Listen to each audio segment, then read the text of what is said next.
He is the modern day Don Nealon. But Don Nealon's Mountaineers enjoy walking in where angels fear to tread. He's bought into the program. As the hills of West Virginia resound with the sounds of Golden Blue football. It is a great night to be a Mountaineer wherever you may be. Let them know. Leave no doubt tonight. Leave no doubt tonight. No doubt. They shouldn't have played the old Golden Blue. I was watching ESPN today and they showed a little thing about our game tonight in a poll. And the whole U.S. was covered in red. And the only state, the greatest state in the nation, was covered in blue, and that was West Virginia. And that's why we won this game. Trust the climb.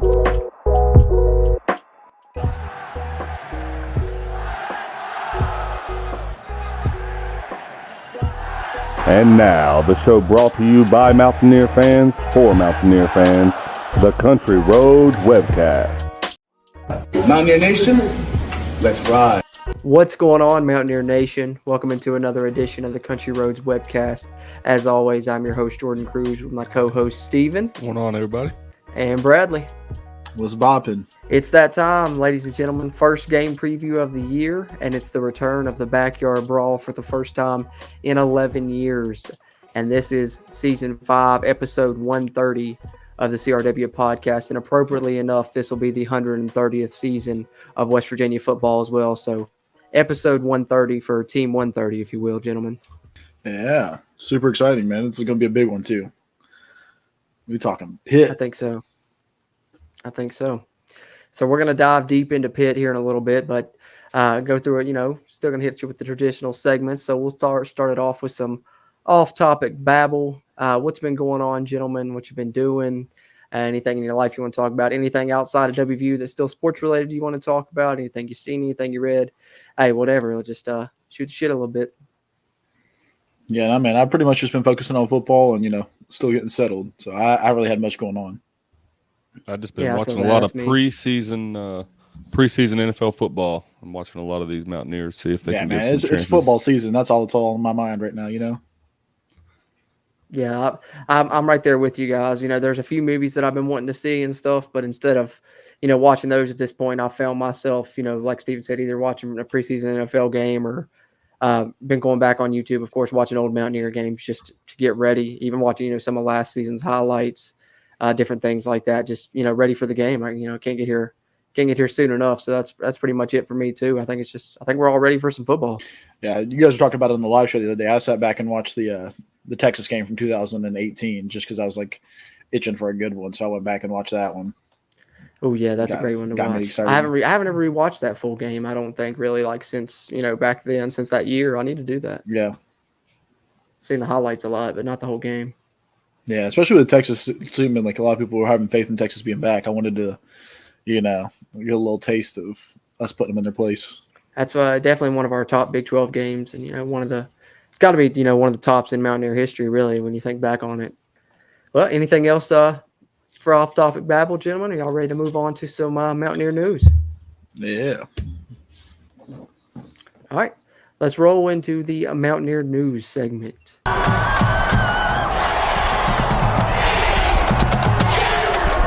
All right. So Mountaineer news segment here. This is where we hit you guys with some basketball news, some recruiting news, and some football news, respectively, whatever has been going on, since we last met with you guys, which at this point would have been the season prediction roundtable. Didn't really have our traditional segments for that episode, though, because, it was a little bit lengthy, had some special guests. So as far as updates, we'll kick it off with the basketball side of things. Steven, any basketball news for the Mountaineers? Well, the Mountaineers hosted 3 different recruits this past weekend, unofficial visits, of course. All 3 of these are very early in the recruiting process. But Trenton Flowers, Matt Gilhole, and Alyer Malik, I believe is how you pronounce that name. I hope so. All visited the Mountaineer program this weekend. Alyer Malik said that, quote unquote, that the Mountaineer facilities look like the NBA. So that's very impressive stuff. But anyway, other than that, we are about 20 days out from Bob Huggins being inducted to the Basketball Hall of Fame. Jerry West and Rod Thorne will be the one to induct him into the Hall of Fame. So that'll be cool. Awesome. So appreciate the basketball news there, Stephen. Always good coming with that. And I definitely just got to say, really excited to finally see Bob Huggins getting his due. Long overdue, but better late than never. Bradley, any thoughts on the basketball news before we move on to your recruiting news? Yeah, man, I thought it was super promising to have a bunch of high-end recruits coming in. Bob Huggins proving why he's, the GOAT. Yeah, man, if we can land some of them, it'd be really big for our basketball program. So Absolutely. it's also good to hear that money's going to good use. Kids are oppressed. That's what we put the money for. Yeah, the upgrades and stuff should do good for the basketball recruits coming in and visiting to help with the future of Mountaineer basketball. And speaking of the future of Mountaineer sports, recruiting news, Bradley, what do we got for this episode, season 5, episode 130? Yeah, of course, with the season kicking off, everybody's watching recruits and seeing what's going on. Later on throughout this year, we'll have some official visits coming up, and I'll be sure to cover those when they pop up.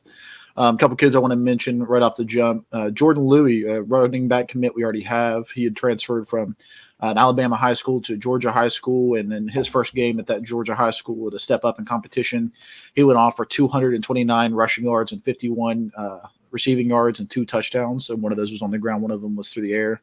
And that's pretty legit. I mean, the guy looked like he was running with some authority and was just absolutely nasty. Also, Justin Benton, a defensive lineman, that a lot of guys are looking forward to getting on the team. He seems to be an absolute steal for West Virginia University. He could be the guy to keep an eye on for the future of our program. He's also out of Georgia. I think he had almost double-digit tackles. He had a couple tackles for a loss and I think 1 or 2 sacks too. So, as the year goes on, I'm definitely going to try to keep up with our high school recruits, let you guys know how our guys are doing, the guys we've already got committed, some of the guys we're looking at. But, just some guys to be excited about already, showing up for their senior year and showing out. Absolutely. Excited to hear about it. I think Jordan Louis got the potential to be an absolute hidden gem of a running back for West Virginia that can really help in the future. Stephen, any thoughts on the Mountaineer football recruiting news before we move on to Mountaineer football news? Nothing, anything specific. I'm excited to get into some pit talk. I know. I can tell you're over there itching ready. Man. Well, speaking of talking to football, Mountaineer football news, really that's the main topic of hand, of course, is the kickoff of the 2022 football season. Going to be playing at Pitt, Acrisure Stadium, 7 o'clock p.m. Eastern time. Night game there at Pittsburgh, September 1st. Going to be televised on ESPN. College game day is going to be there. Immense storylines. That's the main thing as far as football news, especially for West Virginia. Besides that, nationally, conference realignment continues to be a topic at hand. And, the big thing about that that's come out is, of course, the Big Ten's TV deal with Fox, CBS, and NBC, $7 billion. So going to be tough to match, really for the Big 12 and Pac-12 and these other conferences kind of puts them on notice and going to have to make some moves soon. And we'll see what happens there moving forward with conference realignment. And that, of course, will kind of be an ongoing storyline throughout the season as far as football news is concerned. But as far as the Mountaineers, it's just about time to kick off the 2022 season and bring back the Backyard Brawl. So that's the big topic at hand. That being said, gentlemen, we'll wrap up the Mountaineer news segment and let's dive in. Let's get into the Pitt preview and the Backyard Brawl's return.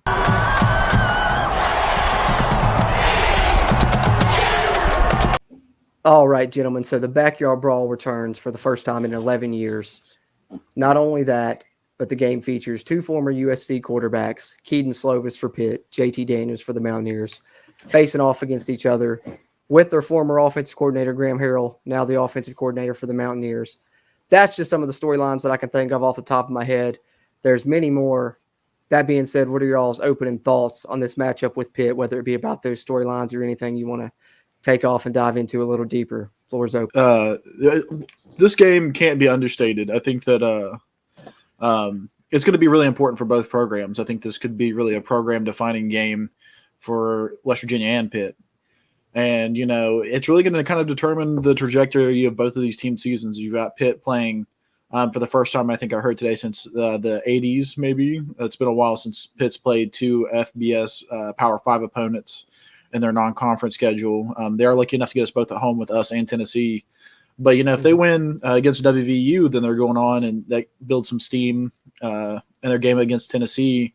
And, Pat Narduzzi's had them breaking every game with the instead of saying ACC championship like they said last year, they're saying national championship. So this is a Pitt team with a lot of high expectations, and they're expected to come in here and really have a breakout year for them, or a big year for them, even though they lost a lot of big pieces.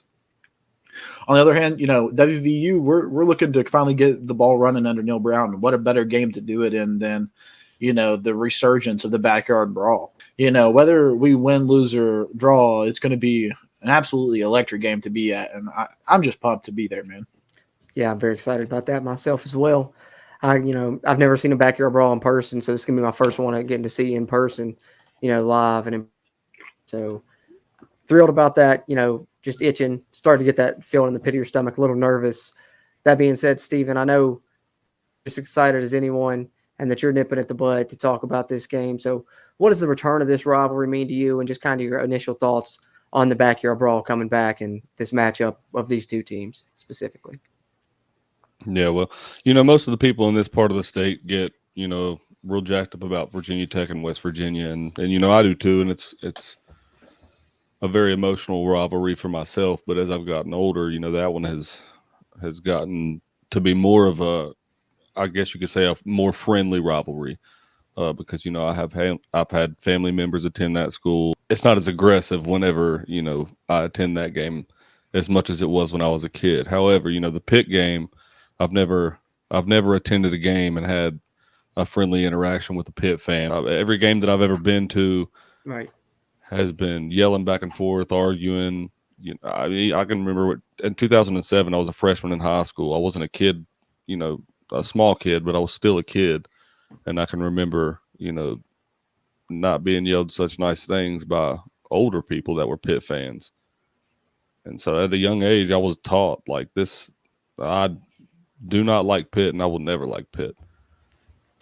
And so this one's the definition of a rivalry in my mind, because, even if we were to win to Pitt and then, or lose to Pitt and then win every other game in the season and go to a really great bowl, I would still be like, in the back of my mind, I couldn't enjoy it, near as much, because we didn't beat Pitt. That's always going to eat at me. That the years that I've watched us lose to Pitt, even as a young kid, I can remember that was the one game that mattered the most. Yeah, and it's like people say, there's a lot of rivalries in college football, and there's only one brawl.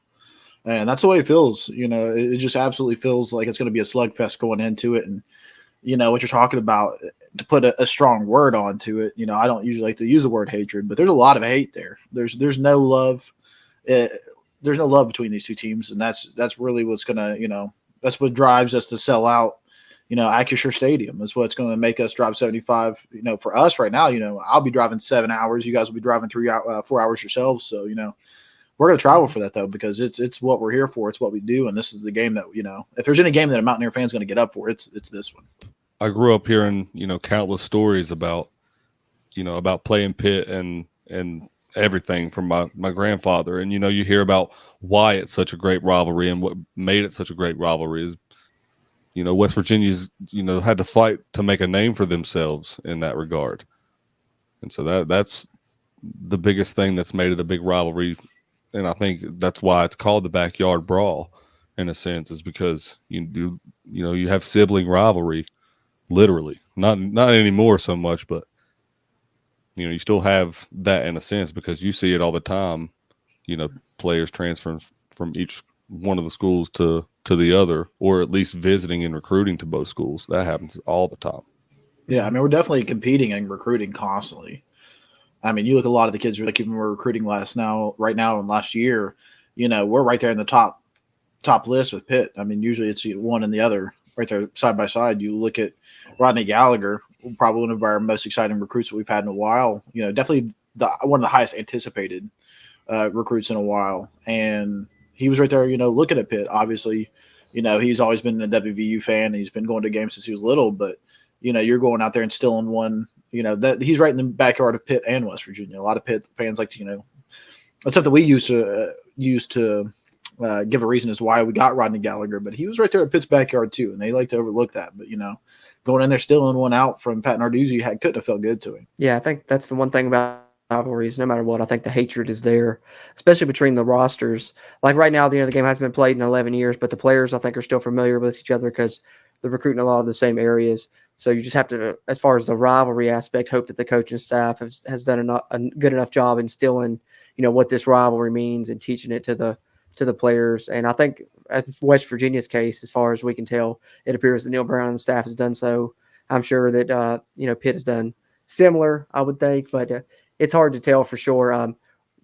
That's a little bit of our opening thoughts about this rivalry in Pitt and stuff. We're going to dive deep now a little bit into the matchups and stuff. But before we do that, I wanted to remind everyone, if you're watching on the video side on YouTube, please hit the like button. That helps this video's performance and help our future videos performances as well. Hit the subscribe button if you haven't already. Helps us, helps you, helps get more of this Mountaineer football content out to Mountaineer Nation. And as always, one of the best ways to support us is by hitting the merch store. Link to that in the video description down below always. And if you're listening on the audio side, it'll be in the show notes. We're on Anchor, Apple Podcasts, Google Podcasts, Spotify, anywhere you can find podcasts. You can find us. Just search Country Roads Webcast and be sure and subscribe us and share. And if you're listening on Apple Podcasts, leave us a rating. That really helps us grow there. That being said, gentlemen, let's dive a little bit deeper into this matchup with Pitt and some of the numbers. I'm looking at a little bit of the profile here. I dug into PFF a little bit. A lot of this is going to be based off of 2021 numbers, of course, because this is the season opener. But looking at Pitt, their PFF power ranking heading in to 2021 is 14th out of 130 teams.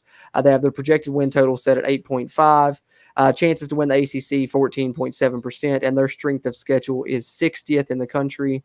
As far as West Virginia, their power rank 40th out of 130, projected win total 5.9. Chance to win the Big 12, also 5.9%. And their strength of schedule listed at 21st in the country. Let's break it down first, gentlemen. Let's talk about the Pitt offense against the West Virginia defense and look at it as that matchup first. Whoever wants to take it, go ahead and jump in and give your thoughts on this West Virginia defense taking on this Pitt Panther offense to open the season. Well, this is really exciting for me because I think that, while the Panthers return all of the players on their offensive line, I really think that West Virginia defensive line is going to be probably the most important factor, I guess, in the game because I think that they're going to be the ones up front. I don't think that they're going to pass the ball an overwhelmingly, amount. I don't think Pitt will because – you haven't heard a lot of positive things about Keaton Slovis. I think that they're confident that he can sling the rock, but if they're not confident that he knows the playbook that well, then I would imagine they're going to keep it on the ground a lot. So I think that our defensive line is going to play an important role in that game. So I'll look for Dante Stills to be doubled a lot. So I think that Taj Austin, Jordan Jefferson, a bunch of those guys really need to step up and show what we've been hearing about their improvement in their game. And then likewise, I don't think we'll see a lot of, like I said, of them going to the air, but I think that that the secondary needs to step up, and a lot of these young guys and a lot of these pieces that we really don't know about yet. I'm intrigued to see our secondary, because if this really is the best defensive unit that we've had since Neil Brown's taken over, then this is going to be that's going to be the matchup that I want to see. As much as I want to see the West Virginia offense, I'm really intrigued to see how our defense performs against what I think will be a pretty good offense. The more I think about it, it was a depleted ACC last year. So their ACC championship, while it is a good year, I've taken that more into account since the season prediction roundtable, I guess. So I'm not saying that dilutes a lot of what I think Pitt will be, but I think that the defense will have a good day against the Panthers. I'll just say that. I like it. I hope to see it. I got faith in the West Virginia defense for sure. Bradley, what about you? And then I'll dive into some numbers as far as the offensive and defensive matchup. Yeah, so I think that obviously, especially the way football feels right now, not just in college, but also NFL and the way it's felt for a while, is that it really is going to come down to the trenches, the guys up front doing the dirty work. But in this game particularly, I think that, like Steven said, Pitt's going to run the ball, and they're going to run the ball a lot, and they've got a running back that's coming back, and he's got some moxie, and he's they've got one guy that's going to carry the load, but they've got a few other backs behind him. And so I think that a big question mark that we sometimes gloss over because some of the transfers we got is our linebacking core. And, we got Lance Dixon back there who's supposed to be – he looked really good last year. For most of the year last year. He's a really highly rated recruit that transferred in from Penn State.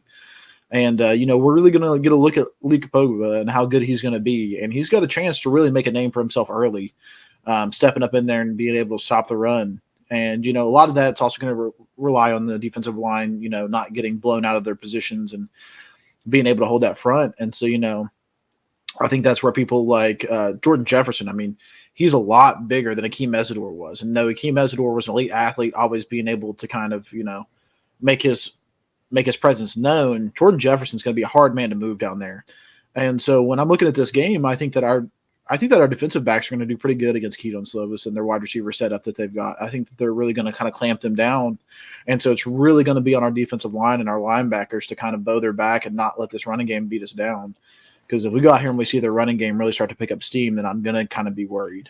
Yeah, I agree with you guys. I think Pitt's really going to try and run the ball, and that kind of just speaks to them bringing in Frank Signetti this year, Mark Whipple moving on from Pitt, and we've heard some things come out about that. Kind of I think Narduzzi wants to play, different style, rely on defense, complementary football, run heavy, and him and Whipple kind of didn't mesh that well. But, what Whipple wanted to do was throw the ball, 80, 90% of the time, and it worked out good for him with the weapons they had with Kenny Pickett and Jordan Addison. But, you've heard Narduzzi come out and kind of disparage Mark Whipple a little bit this offseason and say this year they're going to play a little bit more the way they want to play and rely on the run. And so I fully expect that. But that's also going to be a transition, for Pitt, and not only for Pitt, but also for Keaton Slovis, who is used to an air raid scheme. So that might take some adjustment. We'll see how that goes. They might start off a little slow.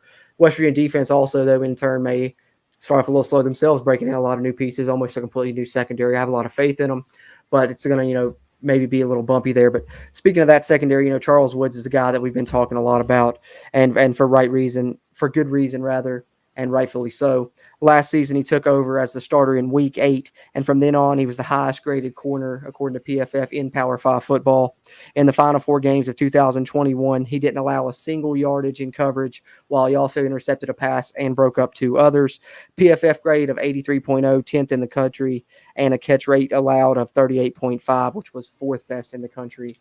So Charles Woods I got a lot of faith in.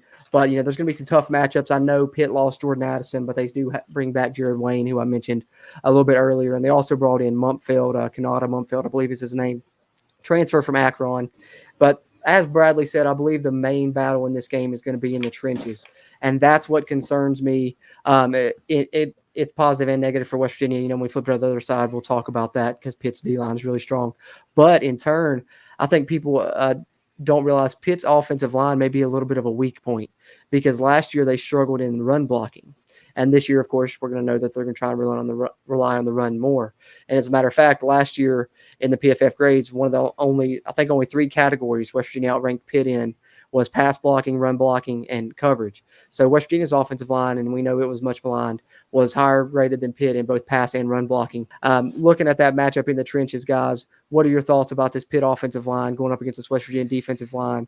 And do you think if West Virginia stops the run, it really increases their chances? And do you think that they'll be able to? That's definitely something that surprised me. I saw it pop up on Twitter the other day talking about line efficiencies and what you just brought up, the fact that, Pitt, even though a lot of people like to praise their line, our offensive line actually outperformed them in pass blocking and run blocking last year, which, is kind of the opposite of what you've been hearing people preach is that West Virginia, their line should be better than it was last year, but that they gave up a lot of sacks last year. But when you're looking at numbers like that, it really kind of shows you, that maybe our weak points weren't necessarily with our line. Maybe it was more tight end, maybe it was more running back, maybe it was more quarterback. And so, that's where you see a person like Dante, we got a good chance to really make an impact down there with him and stuff like that. I think that our big trouble is going to be that our starting 4 defensive linemen just get wore out. Because, they're going to be running the football is a hard game, man. And it's really wear on your body for offense and defense. And so, Dante gets tired. Like you just said, he's high up there in our stats and a defense that's, he's 4 or 5 points above our average defensive player. So he's really bringing up that average that you were just talking about. So the plays that he takes off, are we really going to see, a major drop off, when we have a person like Sean Martin come in or, anybody else is going to step up in there behind Dante Sills. And so that's one thing that I'm really going to be concerned about going into it, is the fact that, our defensive line should be a strength, but how deep does it go? Stephen, any further thoughts on the West Virginia defense versus the Pitt offense, or specifically the matchup in the trenches between the Pitt offensive line and the West Virginia defensive line? No, I think you guys touched on all the main points. I think that the only thing I guess I could add to that is, Dante Stills, I touched on a minute ago. He's going to get doubled. That's a for sure thing. He's going to be double, maybe even triple teamed at times, with a lot of the schemes, especially if they're going to be running the ball at a high rate. So, I'm not saying he's not going to be making plays, because we all know that he's going to make plays, but I really think that it's up to a lot of these other guys and having, a good amount of depth, which we do on that defensive front. And I think that's really going to come into play a lot in that game. That being said, we'll flip it over to the West Virginia offense versus the Pitt defense, which is, in my opinion, the matchup that I think will probably decide this game. But before we do that, we'd be remiss if we didn't talk a little bit about special teams for a second. Gentlemen, I know West Virginia kind of struggled on special teams last season a little bit. 2020 was a bit more of a strength. Last year was a little bit more of a mixed bag. I think West Virginia, though, made a concerted effort this offseason not only to get better on offense, but also improve special teams, whether it be bringing in Parker Grotehouse for kickoff specialists to try and get an advantage there, or the Australian punter and Oliver Straw, as well as some guys that can help in the return game. And then, of course, Anthony Del Negro possibly to help maybe try and block some kicks and some punts. But what are your thoughts special teams-wise, and do you think that this is an area that West Virginia could maybe exploit to have a secret advantage in this game? What do you think, Stephen? Yeah, I absolutely think so. This is going to be probably the most excited I've been for a special team unit for a long time. I think that Anthony Del Negro, with all the talk that's been going around about him and how he's able to get up and block, field goal kicks at a rapid rate the way he does, I would be willing to bet that there would be at least one of those in the game. I think that with this being I like it. The hype that surrounds this game and everything like that, I think that Neil Brown's going to probably pull something out of his, bag of tricks in that regard. I would imagine so. Yeah, I think first game of the season is a potential good spot to see special teams play like that. But also, I'm not counting out a play in the return game for West Virginia. According to reports, the kick return has been looking pretty good in practice. Sam James back there again. I'm thinking, either Jeremiah or Davis Mallinger maybe back there too.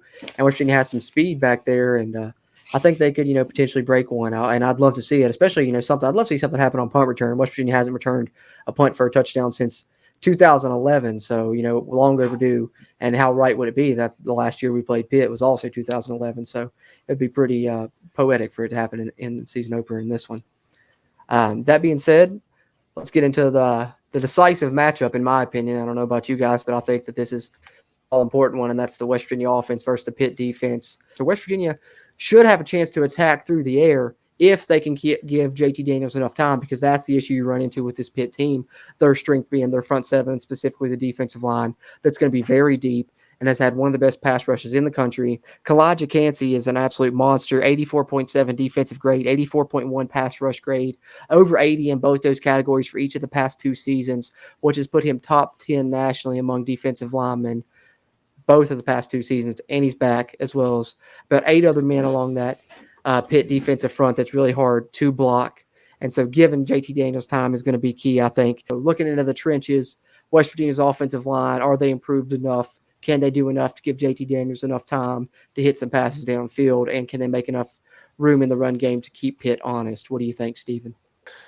Yeah, I think that West Virginia's offensive line is going to be massively improved from what they've been and what they've been talked about. And I think that they've heard all the rumbling in the fan bases and from everything that's been said about them, and how they're not the right unit, and they don't mesh well, and they haven't been able to get the job done. And, there was a lot of things and a lot of factors that went into how they gelled together and played last season. And, like Bradley touched earlier, I don't think that they were as bad of a unit as what the numbers really show. I think that, we were in a lot of games that we lost, that we should have won last year. And our offensive line, a lot of times, there were some mistakes. I get that, but you got to think about Doug Nestor having a club on his hand, and we're having a problem. We're having a mix in pieces at certain spots because things are going down later in the season.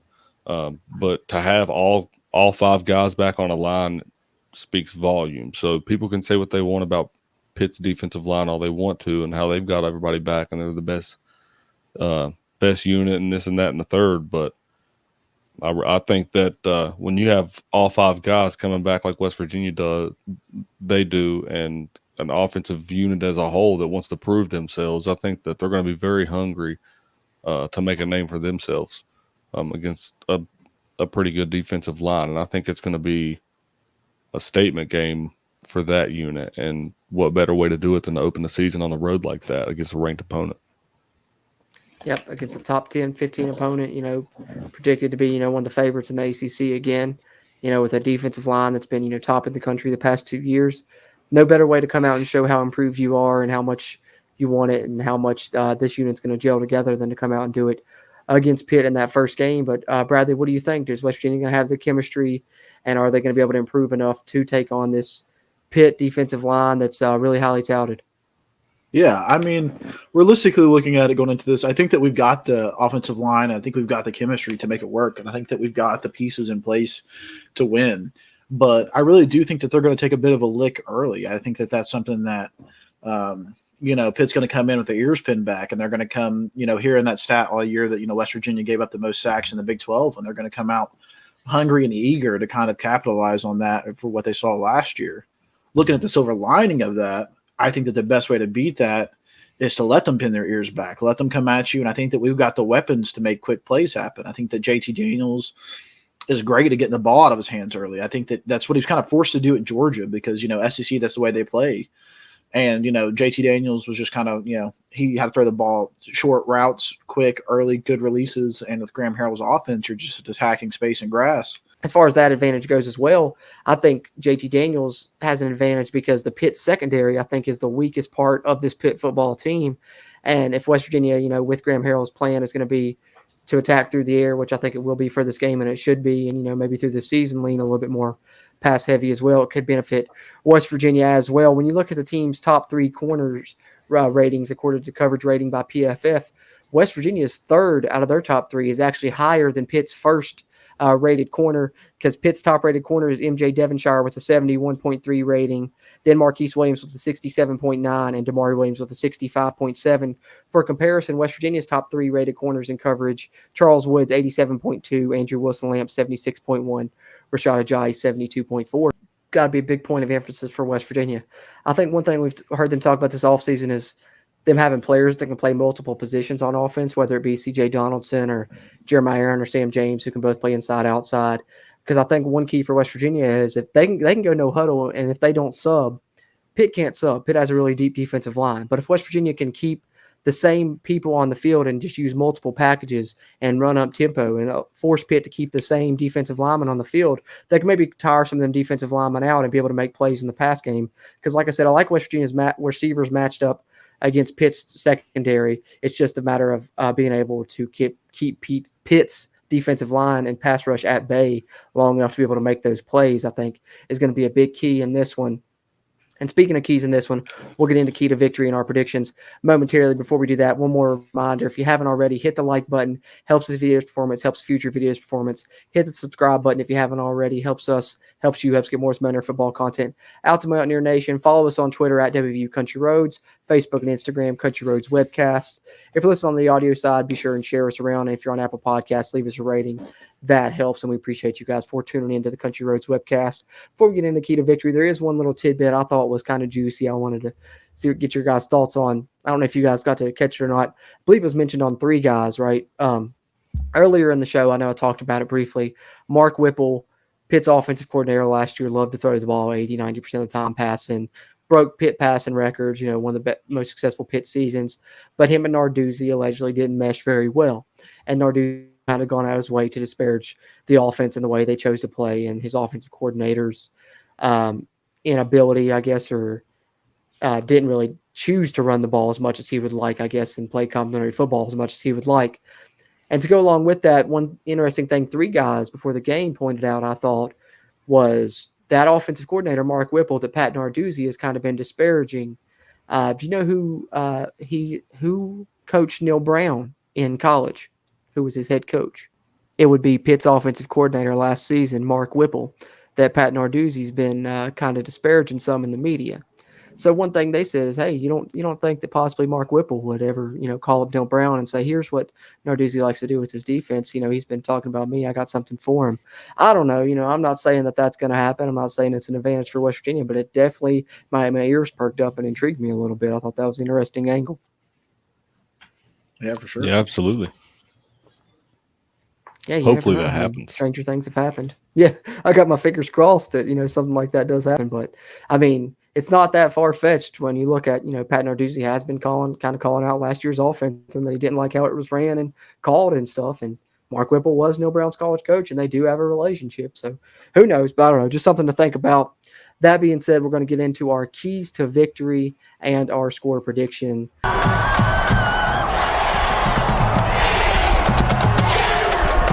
Who wants to go first and give us the first game prediction score of Season 5 of the Country Roads Webcast and of the 2022 Mountaineer football season? Gotcha. I'll jump on it then. So I think the key to victory. I think the key to victory, and it's going to be, this right here, the name on the shirt, West Backyard, Virginia. And what I mean by that is I think that when it comes to this game, it's all about the rivalry, man. You look at these two teams, they're almost identical in a lot of ways. A lot of the same changes, a lot of great defensive line, returning offensive line, new quarterback, new system-ish kind of. DBs are a question mark. And you look at it and you think, what's going to make the difference?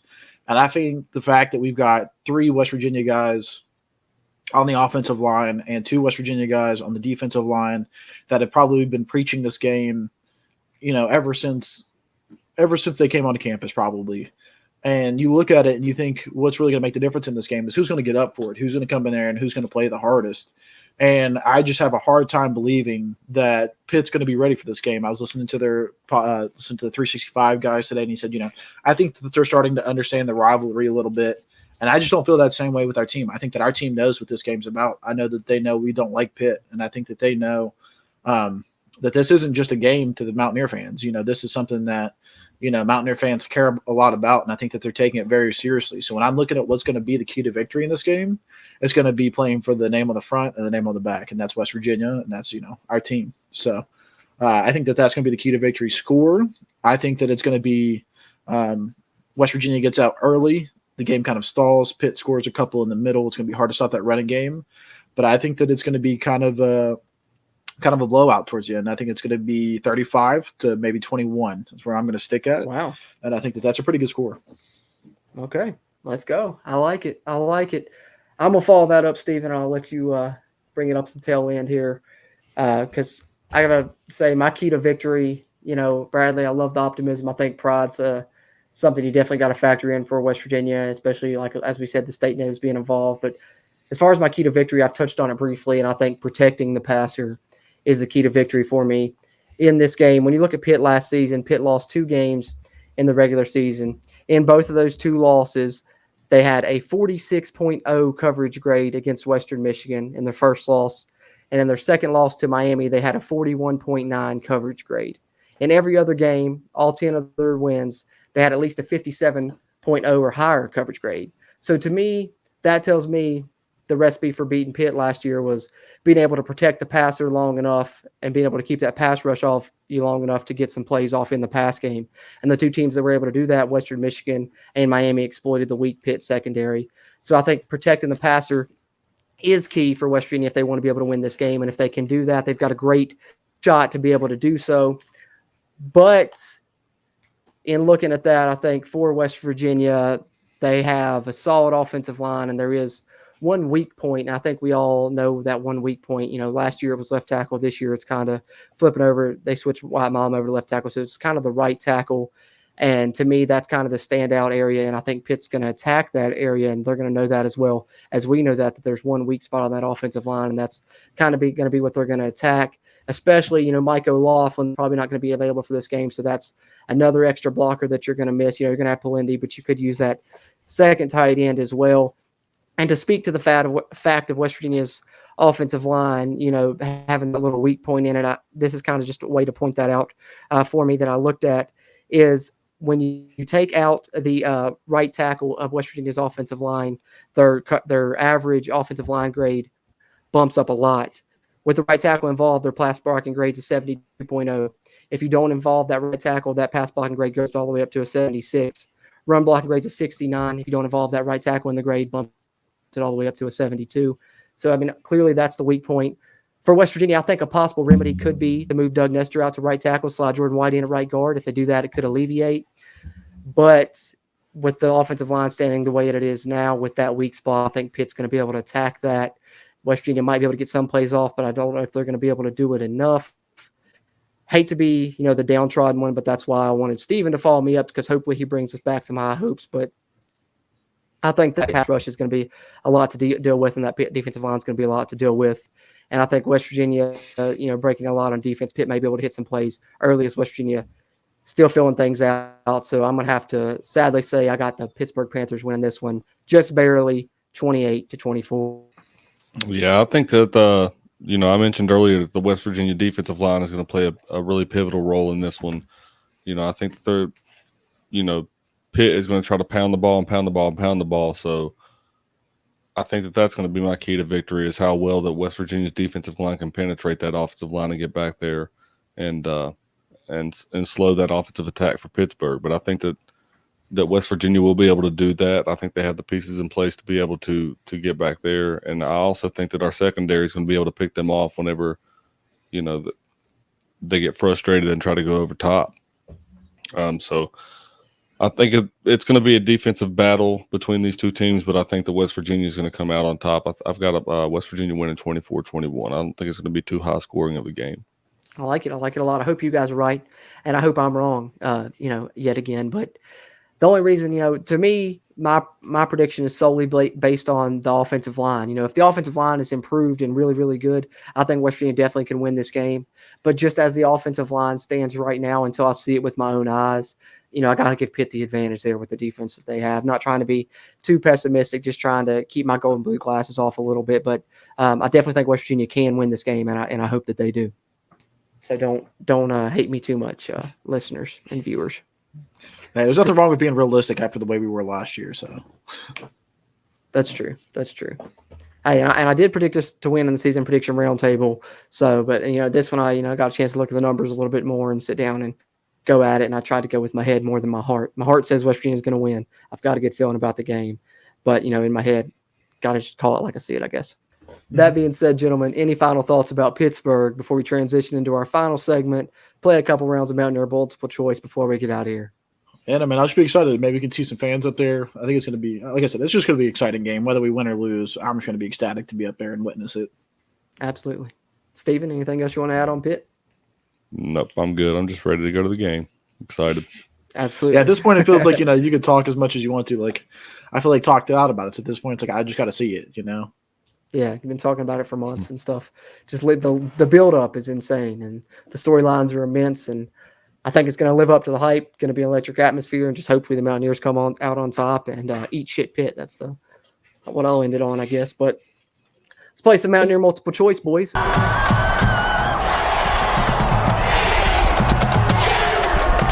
Bradley, I believe you won last. You get to pick. Do you want to go first, or do you want Steven to go first? Yeah, give it to me. All right, so going to jump into Mountaineer multiple choice here. Bradley will take our first question. If you haven't ever been a part of our game show here that we like to close out the podcast with Mountaineer multiple choice, I've got a Mountaineer multiple choice trivia 10 here with some multiple choice questions. WVU football related, mainly right now in the 10. The way it goes, I ask a question. Person gets a chance to answer it. Correct answer is worth 3 points. If they don't know the answer, get it incorrect, other player has a chance to steal, and that's worth 5 points. We'll play a couple rounds and see who wins. Bradley kicks us off, so let me see what we got here for the first question. First question of season 5. All right, let's see. All right, here we go.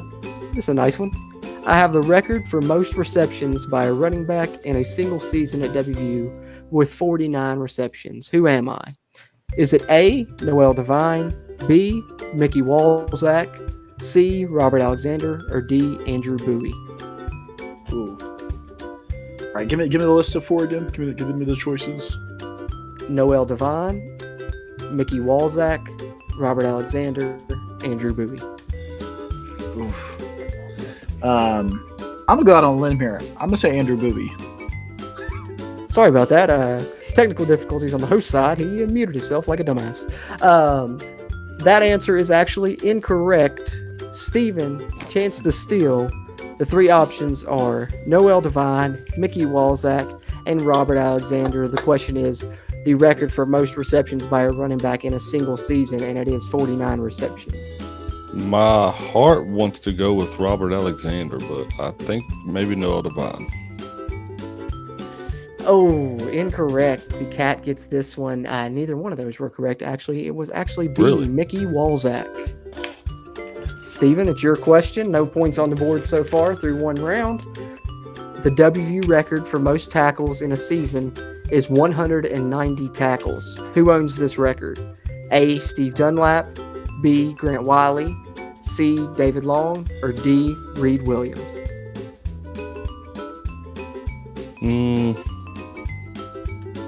Grant Wiley.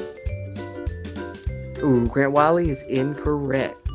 Bradley with a chance to steal now. 190 tackles in the season. Who owns the record? A, Steve Dunlap, C, David Long, D, Reed Williams. I'm gonna go with Reed Williams. I think it's D.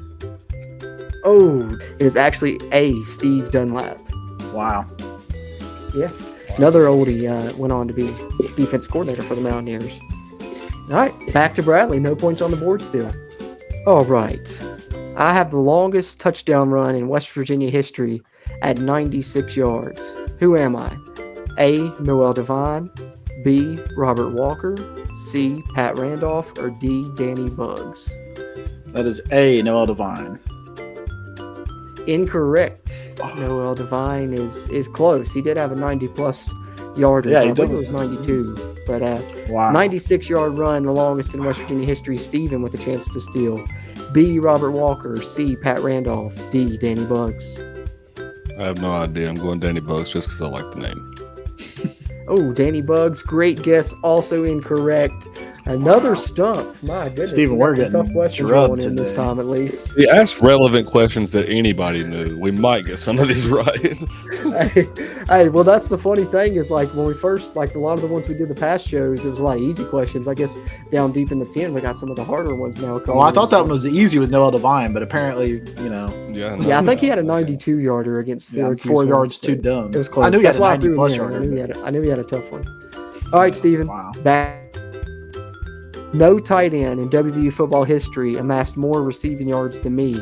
I own the career record for receiving yards by a tight end with 1,328. Who am I? A, Lovett Purnell. B, Mark Rowell. C, Anthony Beck. D, Adrian Moss. C, Anthony Beck. Incorrect, actually. Bradley with a chance to steal again.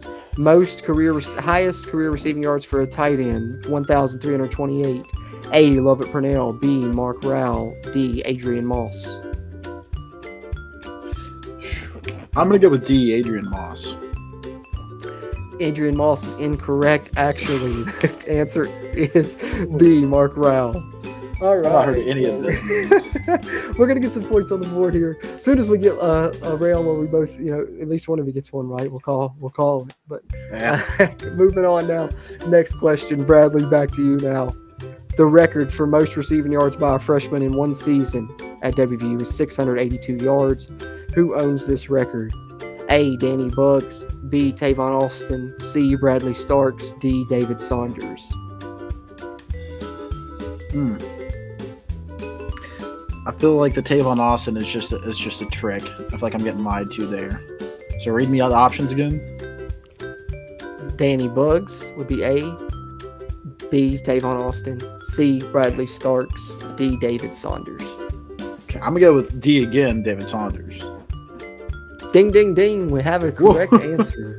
David Saunders, most freshman receiving yards at WVU with 682. Bradley, you started. So, Steven, you definitely got a chance here to tie it up.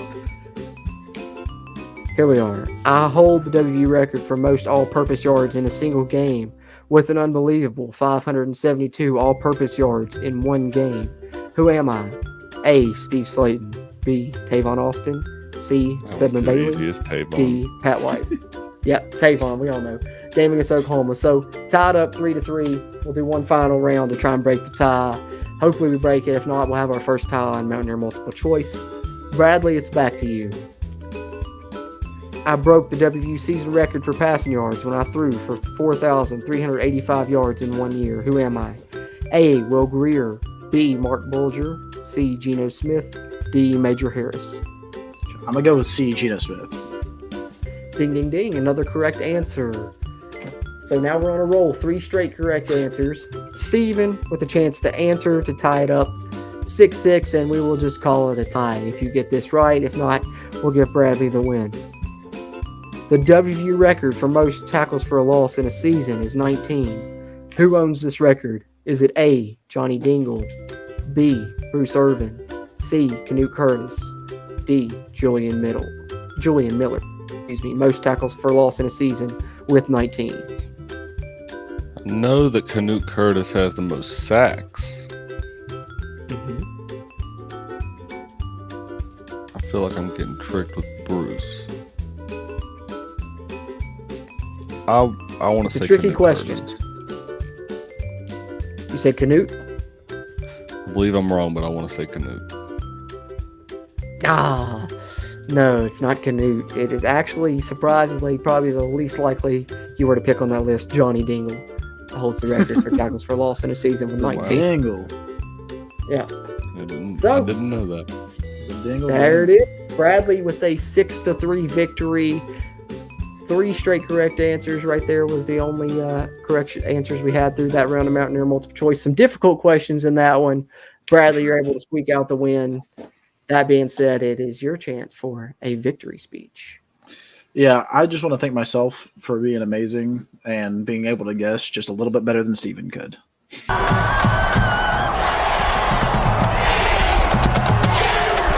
That being said, gentlemen, I think this has been a successful first preview and prediction show for 2022 for the return of the Backyard Brawl. We went through it all. We've talked off-topic babble. We've talked Mountaineer news, football, basketball, and recruiting. We've talked about the matchups. We've gave our keys to victory. We've gave our predictions. We even played a little Mountaineer multiple choice, which we hadn't got to do in a few episodes. So I hope you guys enjoyed that being back. That being said, gentlemen, any final thoughts before we close out Season 5, Episode 130 of the Country Roads Webcast? Eat shit, Pitt. Beautiful. Exactly Steven? what I was going to say. Eat shit, Pitt, indeed, then. Well, that being said, be on the lookout for our Backyard Brawl reaction show. Hopefully the Mountaineers start off the 2022 season 1-0. Either way, we're excited. Mountaineer football is back, and we're ready to cover it all here at the Country Roads Webcast. Be sure to follow us on Twitter at WVU Country Roads, Facebook and Instagram, Country Roads Webcast. Like the video on your way out if you haven't already. Hit the subscribe button, and we will cheer on the Mountaineers in 2022, and we'll be here to talk about it with you all along the way. For Bradley and Steven, I'm Jordan Cruz, and until next time, let's go, Mountaineers. If you really want to know, then come on, let's go. Take a stroll down those